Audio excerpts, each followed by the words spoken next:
I'm Mario Martinez Jr., CEO and founder of Vengreso, and we are the creators of flymessage.io, the free personal writing assistant and text expander application.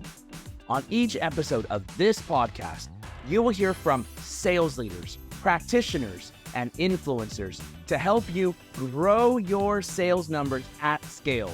So, get your pen and paper or iPad and keyboard and start taking notes as you're now listening to the Modern Selling Podcast.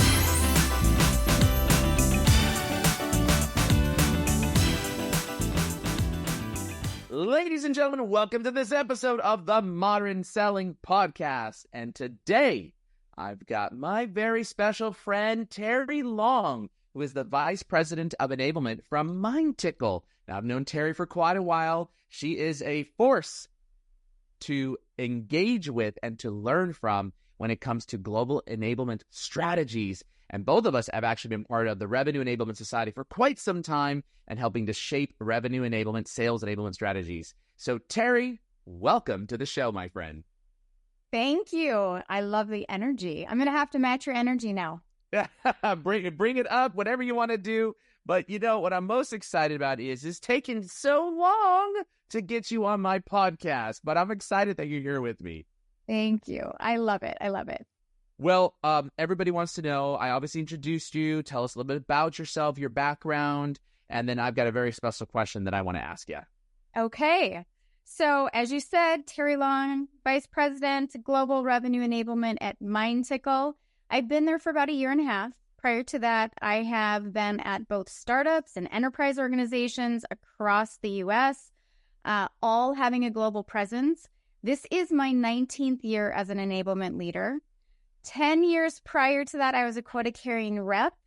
And most people have heard this story, but if you haven't, fun thing to look up on my LinkedIn profile is I actually started my career in an oil change. I am incredibly passionate about selling, sellers, customer success, customer excellence, which is why I've stayed in the field for so long. And I've done some work on the fractional side as well within the business development community as well as operations. And I love to keep my hands in both the tactical and the strategic elements of the business. Very interesting. And I mentioned this earlier, but you and I were, I think, the first 100 founding members of then called Sales Enablement Society, now called Revenue Enablement Society. Yes. Yeah. Yes. So that's where we're OGs at this point. We're OGs. That's right. That was back in 2016, was it not? Yes. That was a while ago. It was a while ago. That's actually when I actually had hair that started right about there. And it was actually way more black. But it's good. This is all wisdom. This is all wisdom actually extracting through your skin. I suppose that's one way to look at it. It's wisdom. Well, listen, I always ask all of my guests the very special, interesting question. I'm looking for something juicy, Teri, and that is, tell us something nobody knows about you, even if they're looking at any or all of your social profiles. Okay. I don't know if I would call this juicy, but I would say, well, people know that I am an adrenaline junkie and I ride motorcycle, snowmobile, we're boaters, all into that. What people don't know about me is on this side, I actually have a 6-inch titanium plate with 6 screws because I shattered my collarbone snowmobiling 5 years ago and ended up having to wait 6 hours before I could drive myself out of where we were at, 2.5 hours to get to an emergency room to have surgery to get a plate and screws in. And 2 months after that surgery, I was up on a mountain in Iceland, snowmobiling again.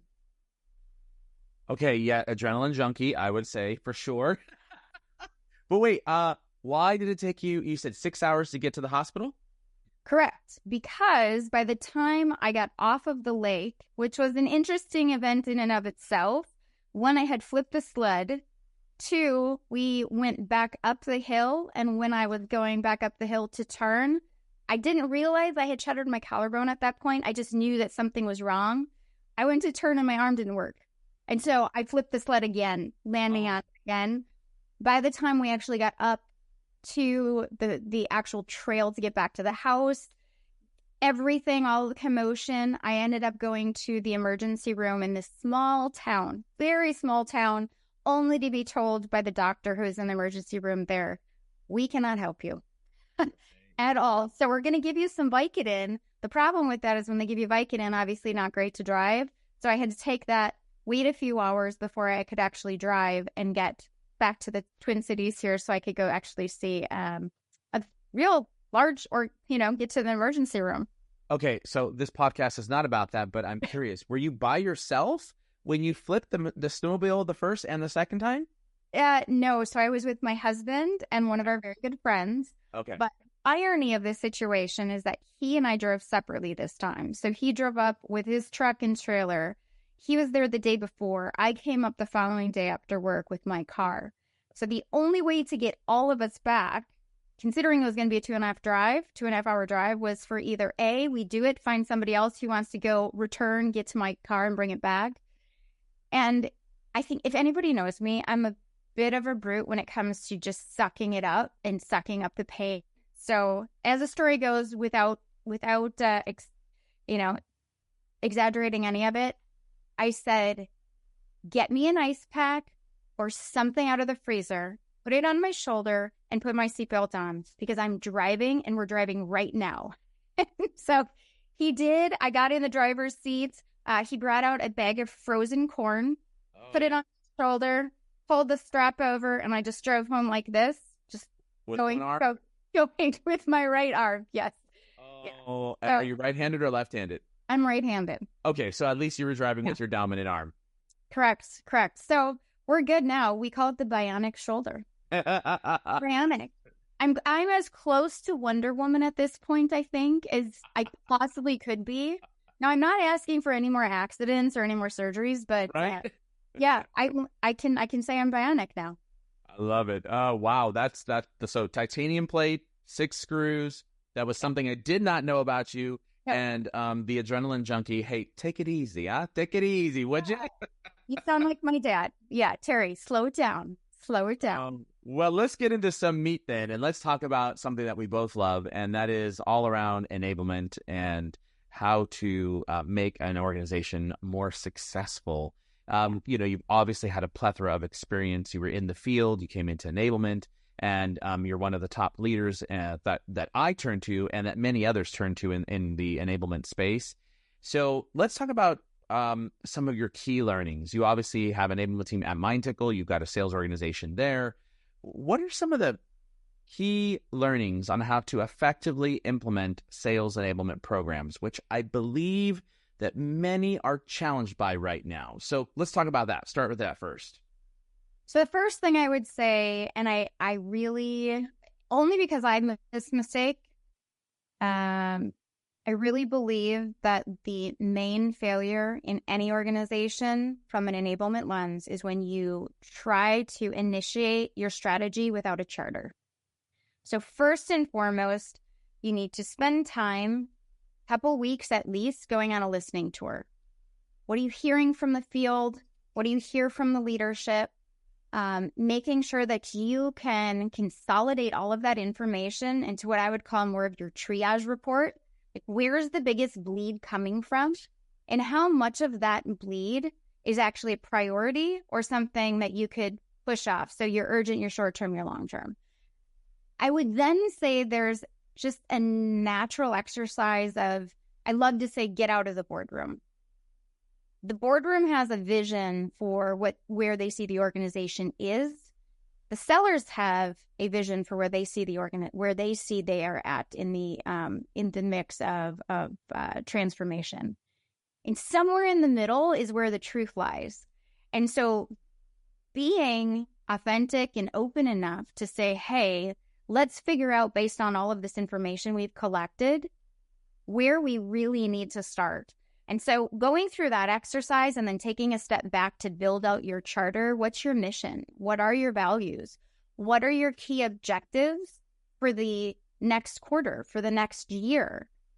What are you going to actually expect yourself to deliver on? And how are you going to measure that in terms of, is it win rates? Is it conversion?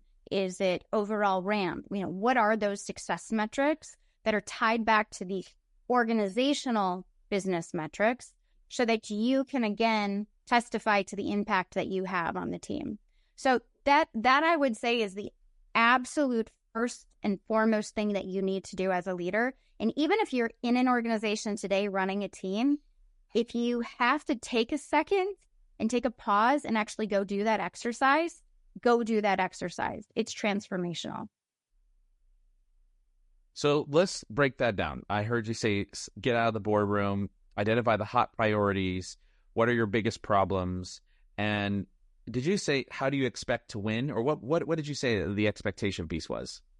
Oh, expectation around tying it back to the business metrics. Like, what are you going to do that's going to validate the impact of the work you're doing? And you need to be able to articulate that and be able to show that. So having a strong partnership with sales ops, but it's all part of that mapping, your vision, your values, what are the objectives, what are the outcomes, what are the business metrics that validate those outcomes. And that's the narrative you need to bring back so that you have a plan that you can actually operationalize and validate with the organizational strategy. And that's a different conversation, and it's a different conversation at a different level. That's a C-suite conversation. Thinking about the specific learnings that you've gleaned from your experience, MindTickle, any other organization, what you just outlined, of course, is a good strategy. But how do you truly identify the biggest problems? Because if I walk into a sales organization today, I can, look at the so many problems that we may have. Maybe it might be mindset, it might be motivation, it might be the closing, it might be the hello phase, it might be the hello prospecting phase.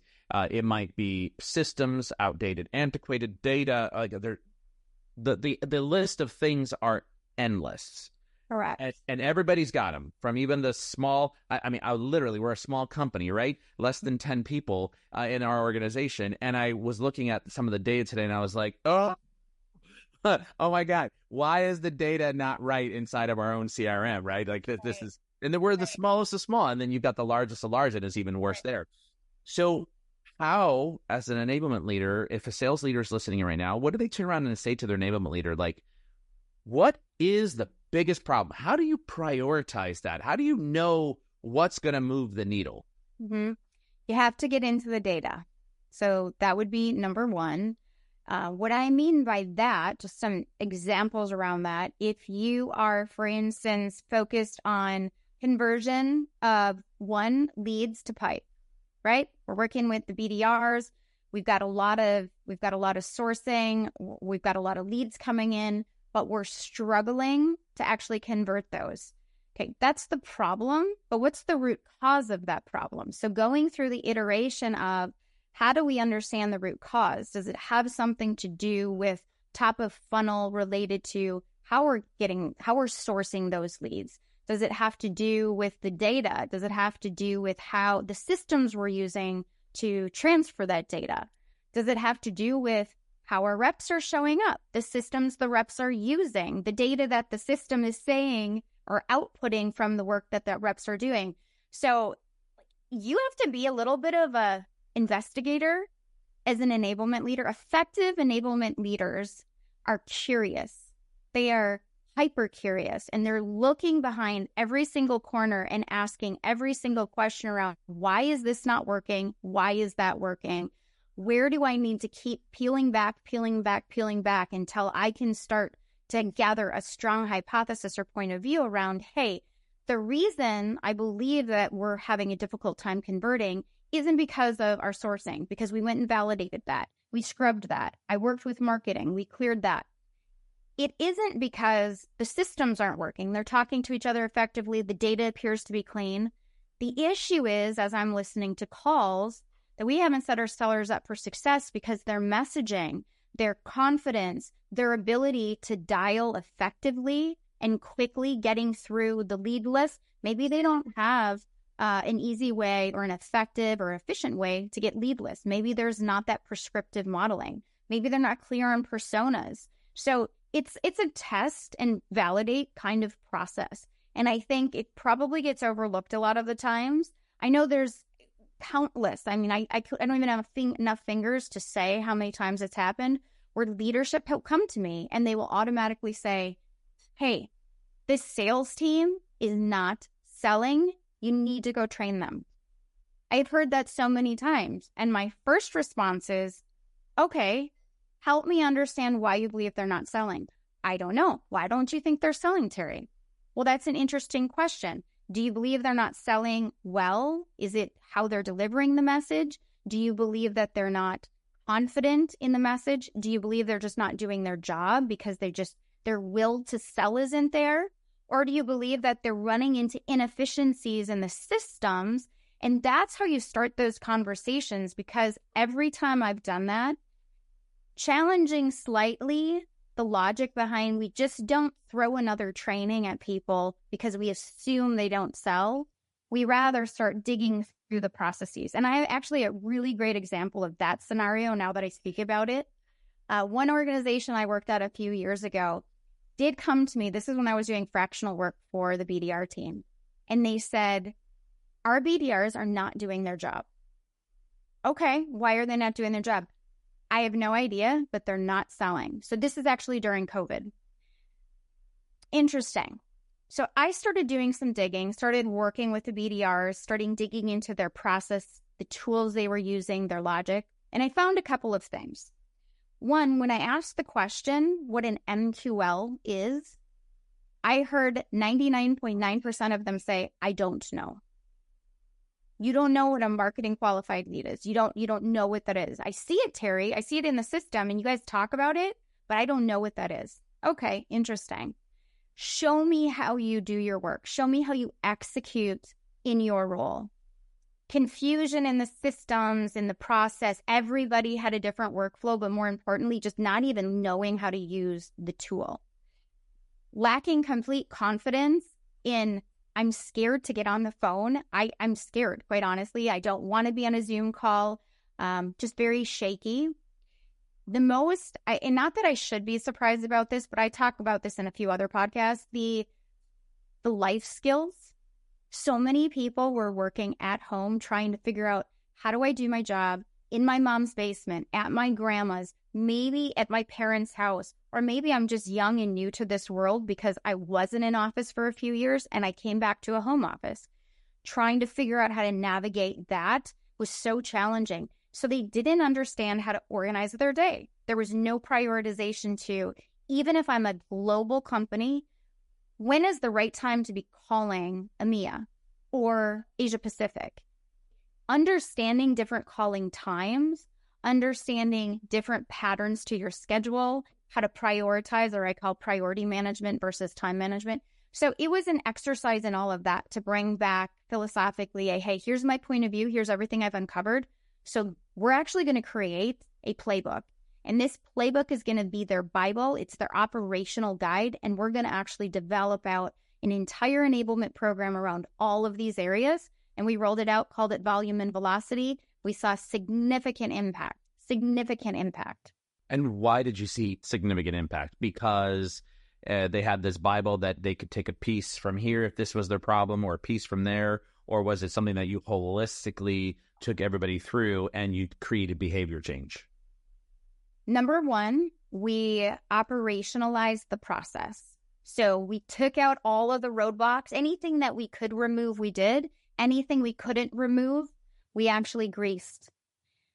Number two, we set very clear expectations and we communicated those expectations very clearly. Three, we created a consistent and repeatable process of enabling. We understood at that point in time, what are the key competencies that we need them to be strong in, to be successful, and we honed in on that, and we continued to work on that and develop that. And we created programs like we did an entire calling enrichment program.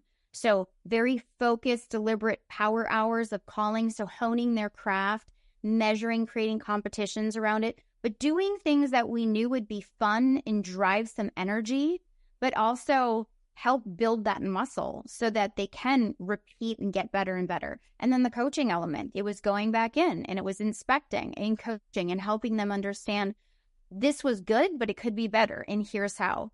It also offered us an opportunity to kind of reflect on where do we have talent that just isn't right for this organization. And that's a tougher thing to do, but there's a reality to that. There are people that are not in the right role, and being able to identify that sooner than later and eliminate that part of the issue so that you can start accelerating those who really are going to be successful in that role is key. Gotcha. So that sounds amazing. I think that there are some major fundamentals that prevent sales organizations from truly succeeding. Mm-hmm. And a lot of it boils down to individual productivity of the individual rep, productivity of the sales team. Now, I know you guys did some research and some surveying around the state of sales productivity report. And I think one of the highlights of that report was centered around 34% of buyers believe their sales reps are genuinely helping them during the buying process. Mm-hmm.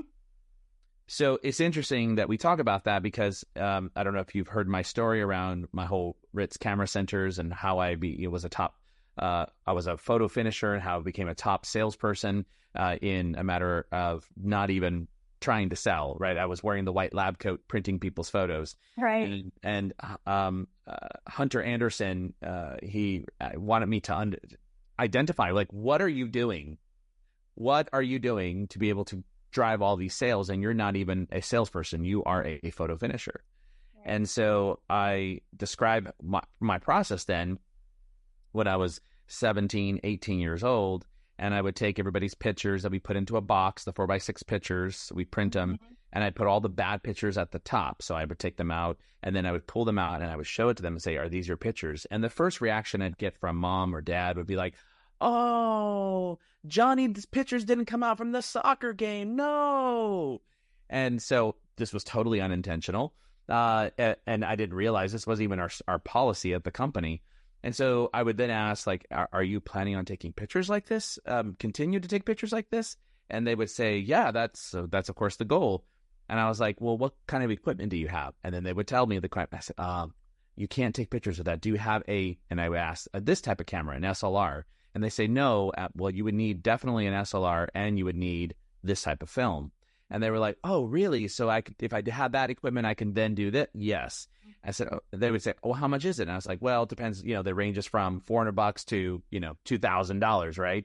Like, right. What would you want to spend? How important are these pictures to you? And they're like, well, I probably don't want to spend $2,000, but they're important enough that I would spend, a few $100. I'm like, okay, well, let me show you a couple things that could make this better.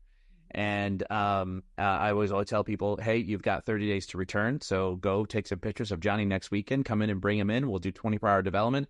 And if the camera doesn't work for you, you return it. And so that turned out, that process, as I described it to Hunter, he sat there and he goes, so you mean to tell me that all you're doing is helping a customer? Right. And I was like, I guess, yeah, I guess if you think about it that way.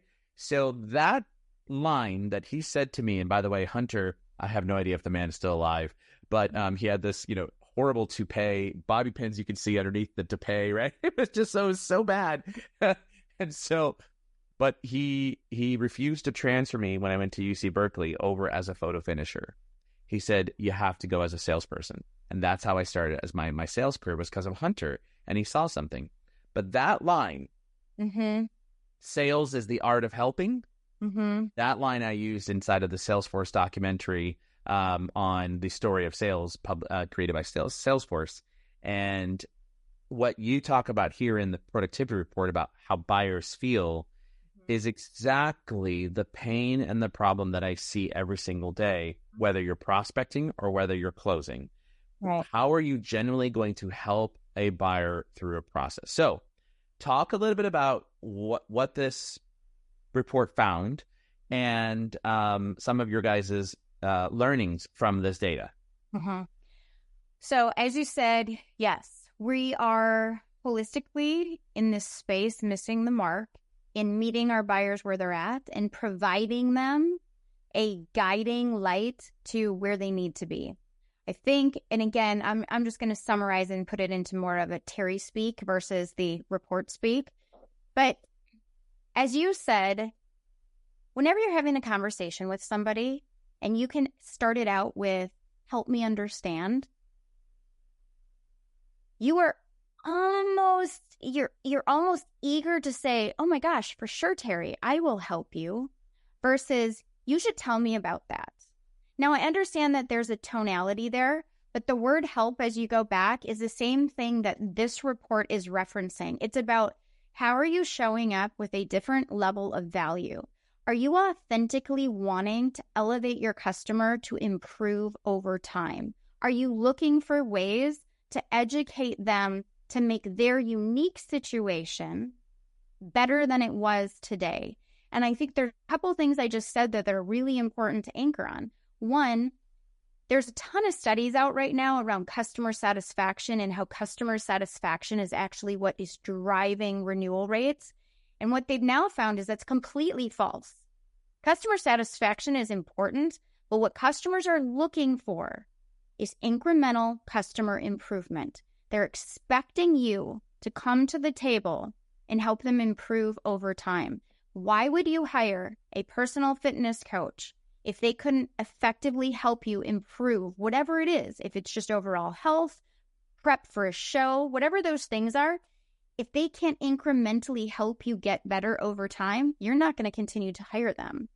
The same goes for these customers. And I think this is a disconnect, and some of this is a mindset that we're trying to expose to sellers that, listen, the customers may not have specifically hired you as their customer success rep. They may not have said, hey, Teri, it's your money to do with, but we need to get our teams anchored on the fact that they need to believe that.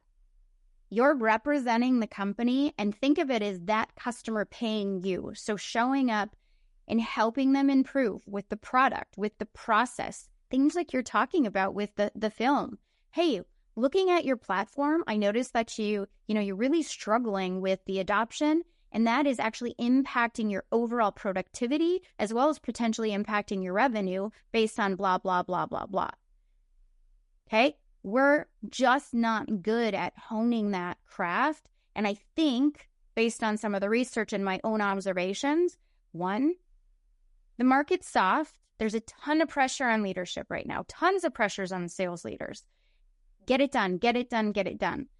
Same thing with customer success. Just get the renewal in, When those pressures, that constraint starts to happen, and then you start layering on things like 10, 12, 17, 21 different tools to be navigating with, as well as all these new data sources, and it becomes analysis paralysis, it becomes kind of overwhelming. So I think that part of the puzzle is missing and becoming complicated.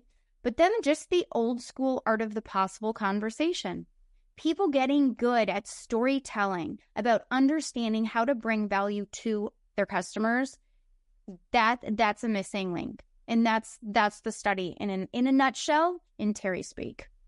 Really appreciate what you said there. And in terms of the challenges, in terms of the buyer evolving and really providing a better customer experience. But I think one of the big challenges that I see, Teri, is the fine balance of helping the customer and all of it. Let's just say you're rolling out a product. That product has 1,000 users. Right. Do I focus in on customer experience and onboarding and driving adoption, or do I focus on going to find the next opportunity? And I think that's one of the big challenges that we have is we turn around and we throw something over the fence to customer success. Yeah. And generally that customer success individual, and no knock against any of my CSMs that are listening in, but generally that person is not tied to a quota-carrying position. They do not have incentive to be able to drive adoption so that they can get the renewal and get paid on the renewal. The salesperson does. And so I truly believe that if a sales leader truly wants to fix this problem, this is my insights, my personal belief. Number one, customer success doesn't report to a separate organization. Number two, they report to sales. And number three, 30 to 35% of their compensation is tied to the renewal. If you do not change the way we pay CSMs and customer service reps, by the way, if you don't change and add in that bonus that they can get and make it something that is like, wow, 30% of my compensation or even 40% of my compensation is tied to this, then you let the salesperson hunt, sell, deliver, and you figure out how to buy more tenured individuals and throw out the CSM organization. And so you hire more great salespeople who are going to be incentivized to drive adoption, to drive engagement. That's my personal perspective. I'm sticking to it, but I love your feedback on that. Well, I actually think that's very intriguing. And there's a lot of it I don't disagree with. One, as far every org I've been at, this has been a point of contention. You look at comp, you look at segmentation, and you look at how that's weighted, and it's usually completely disproportionate.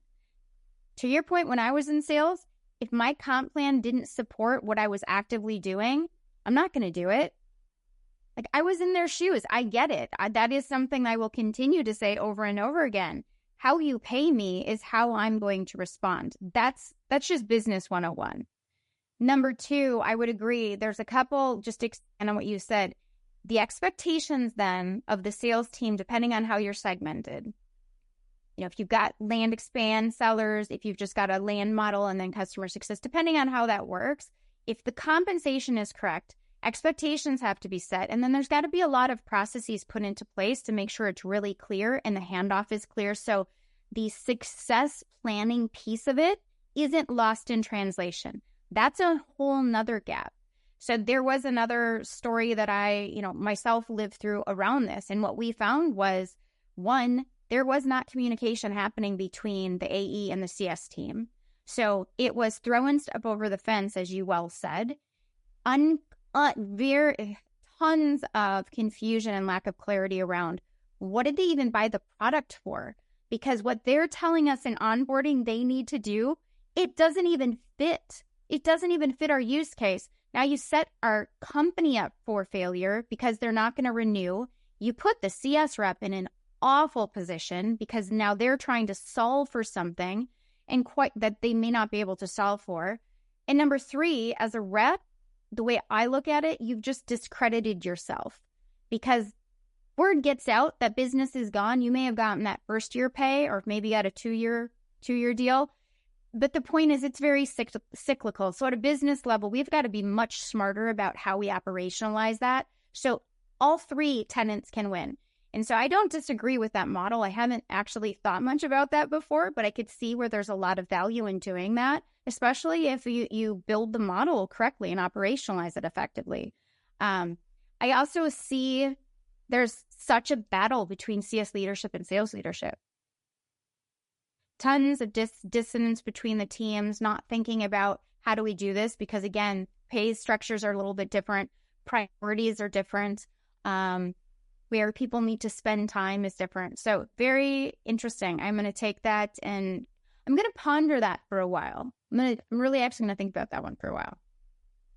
So I have one more for you, and that is, we get to a point inside of our sales career that some of us are, we're tired. You get to that 45, 50 year old face and you're like, I'm tired. I really like, the grind of quota and the grind of, every year doing this. And some love it, like myself, like I love it. But I know that there are those many that get tired. So my perspective is take the old timers who are tired and you put them into customer success. And here's an idea. Because those folks know the talk track of how they are looking to help a customer. They also understand the impact that it makes on the individual salesperson when something's not renewed, and give them a little 30% bonus or a variable compensation. And you're going to see that there are going to be some really good results in terms of really driving to something success. And I think it's one of the challenges that we see in the customer success organization is that majority of CSMs do not come from a salesperson's background. No, they do not. They do not. So this is a struggle too. That was in the report as well. You've got that whole value selling. The competencies that make up a CS role, previous CS role, that I will call it, are not the same as they really need to be today. Right. That has evolved. The ship is sailing, and the majority of the organizations have not evaluated that within their CS orgs to understand that it truly is a sales model. Yeah. customer success org is truly a sales model. So figuring out how to get the right competencies identified, developed, the right people hired in seat, and hitting everything you just said, anchoring on how do I help you? How's the value selling? What's the motion comp?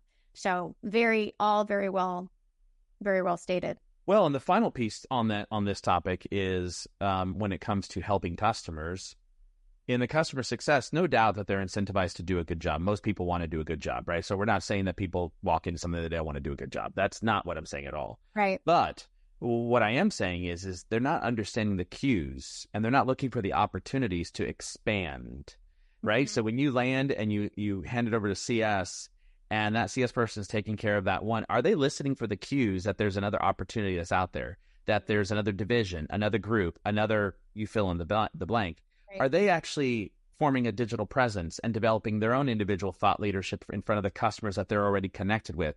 Are they using that to be able to help the salesperson get into the next opportunity within that account or to expand that particular account? Are they actually taking the time to connect with buyers and the levels of management that they may be engaging and interacting with? And I would argue that the CS folks who I have worked with, connecting on LinkedIn and building their network and building a digital presence and a brand is not a priority for a CS organization. They're doing their job, which is to onboard and or to drive some sort of success. But the reality is that this selling right now, to your point, in terms of our economy and where we're at and the pressure, it is a team sport. 100%. And by golly, everybody in the organization needs to be connected to the customer and multiple points of contacts and all the different layers of management. And when you do that, you can then drive greater success, because if I miss engaging that Teri Long left MindTickle and went to become the wherever at someone else, then the customer success person is there mining LinkedIn and seeing that and saying, oh, Teri, let's connect up and let's talk about how we can help you, and I'll get you in touch with Mario or Johnny or wherever, Susie or whatever it might be. And it just frustrates the crap out of me that I see it. And yet we wonder why our salespeople are so unproductive because we're expecting them to do it all. Yeah. And they can't. So, all right, that's my rant. Well, I appreciate your rants because it actually highlights something we're doing internally here at MindTickle right now. One is we are now, the CS team now is responsible for CSQLs. So we have started that motion. They're using outreach. They're getting trained on prospecting, using things like LinkedIn Sales Navigator to the next level, not just your basic search. But that is a whole new muscle for them. And as you said, it's understanding how to use the technology. So just using outreach, learning how to build out sequences, understanding what the data is telling you behind outreach, leveraging our digital sales rooms to really expand the customer experience, to understand buyer insights, to understand how they're consuming the content that's being shared in the DSR, giving them a different look at the data that sellers typically see. So we're in the process of transforming that experience and trying to build up the customer success organization that way. But it is a transformation. That's a different motion. It requires different skills. And some of it takes time. Some of it's about operationalizing with systems, but it is the reality of where we're at. And I think organizations need to quickly realize if they're not starting that process, they're going to get left behind, because that's what buyers are expecting. And we are in a time that nobody's slowing down. Technology is not slowing down. People aren't slowing down. Things aren't slowing down. So you have to, just like AI, we were talking about that early offline today. We've got to be there. So you've got to find ways to meet the buyers where they are today and anticipate where they're going to be tomorrow and continue to bridge that gap as best as you possibly can with your sales team and your customer success team. Amen to that. Now, let's talk about for a second here. I love what you said about what you're doing with the CS team. Digital presence for sales people. We're running short on time, but some key areas that salespeople should work on when it comes to their digital presence. And let's loop in the customer success organization into that. Talk a little bit about that. Yes. So digital presence, customer success, couple of things. Expanding the scope of how they show up on LinkedIn, expanding the scope of how they use the technology in their digital presence. So the branding of those digital sales rooms, the video recording that they put into those digital sales rooms, the voice overlays to really personalize it. We actually have not started this track, but there's a whole nother track where I call digital body language. So we're doing everything via Zoom. You can't tell me that other people don't feel this way. It irritates me to no end when I show up to a call and they won't turn their camera on. I want to know who I'm talking to. I don't get to meet people now. I'm fortunate. I travel a lot. I'm speaking at events. I'm engaging with customers. But I want to have some sort of a connection with you virtually and digitally. And so really capturing and helping people understand the essence of what this human connection is, because humans are complex and humans aren't linear. And we need to figure out how to teach sellers, customers success that in this new world, you get a box this big and somehow you need to translate verbal and nonverbal body language. You need to be able to capture attention, keep people engaged. That's a different skill. And that's not a skill historically anybody has focused on. So that's a piece of the puzzle.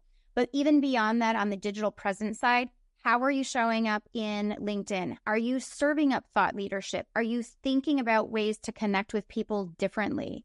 Are you finding things out about Mario and making sure that you're using that in your conversation, building the relationship, the bonding and rapport? You're heading into your QBR. You know a few things about him. Can you actually show up and just, have a 5-minute download on, hey, how are you doing? How was your boat ride last weekend? Whatever it is, but know enough about what's going on that you're interesting. I use this phrase all the time with my field. To be interesting, you need to be interested. Be interested, be curious. You'd be surprised at how much that would change the dynamic with your customers. 100% amen to that. I use that all the time as well in my speeches and keynotes and podcasts. To be interesting, you must be interested. Yes. Period. End of discussion. And that's actually one of the reasons why when we rolled out from converting from Vengreso as a digital sales training prospecting company into a SaaS company, we maintained our plus services. Because what we found is even though we were launching in Fly Message, the ability to be able to write comments back on LinkedIn with AI and take that process from a 6 to 12-minute process down to literally 30 seconds, right. Buyers would come back to a seller's profile and they would see quota-crushing sales rep, all-time contract negotiator, right? All resume-centric, but nothing that actually magnifies the personal brand. So a lot of our customers started saying back to us like, hey, can you bring some of this stuff back? And now our answer is, yeah, we'll bring this back in the form of our licensing, and we'll offer these services up so that we can help you reprofile your target reps so that they're mini, in this case, MindTickle.com websites, right? SEO optimized. And then we'll give them the training and the tools and the technology to be able to drive engagement and to stand up and show up. And then also, that's one of the reasons why we developed Fly Posts AI, a social media post generator. It is the most stupid simple tool that a salesperson can use. You double click on the word insert topic and you type your topic in, and we write the whole entire social post in LinkedIn format that is sales ready and social media ready for you, right? Really enabling. And a cool feature we're getting ready to launch actually is where you can grab the URL of the blog article. We'll actually take the voice of the blog and we'll the content, and we'll write a social media post off of just that particular blog, which is Love pretty it. cool. So, all this stuff to be said that, this is an important element. And I believe that in order to make our sellers more productive, we take away the process of you figure it out, you write it, you do it, templatize this stuff, personalize it where you need to. And then what you do is now you give them the tools to be able to have scale, to do something at scale. And that's such an important element. Well, listen, we're coming up on time. If someone wants to get connected with you, they want to learn more, talk to you more, get your insights, what's the best way, Teri, for them to reach out to you? Is it LinkedIn? Is it X? Is it email? Tell you what, I am an open book.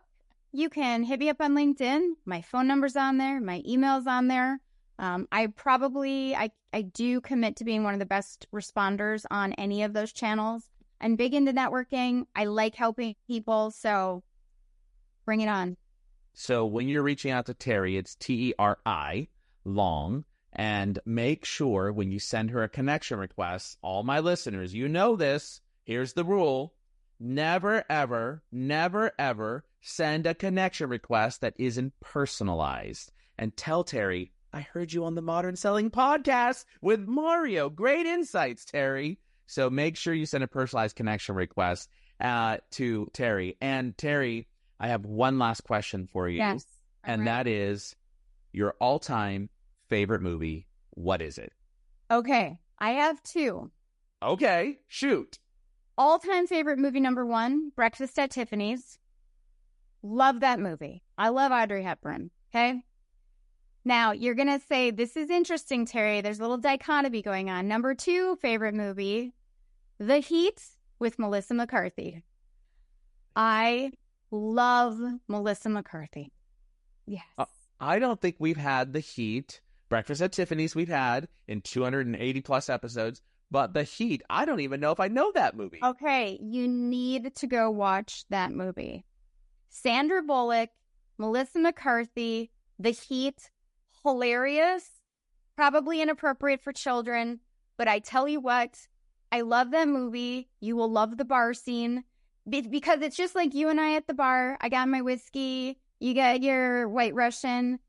Honestly, watch the bar scene. You can actually find the clip. Just go to YouTube, bar scene, The Heat. You will be laughing hysterically, and you'll be messaging me saying that was the best. Thank you.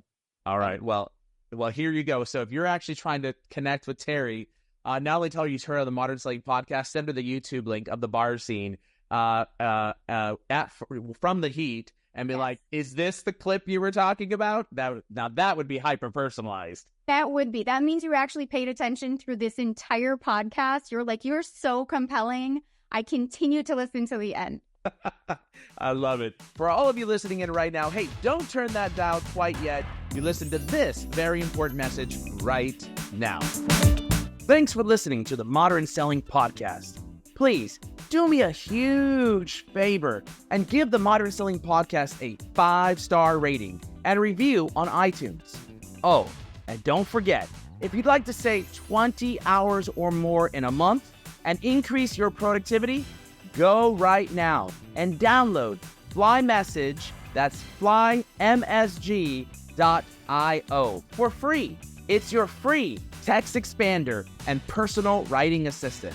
Hey, thanks for listening in, and until the next episode, good selling.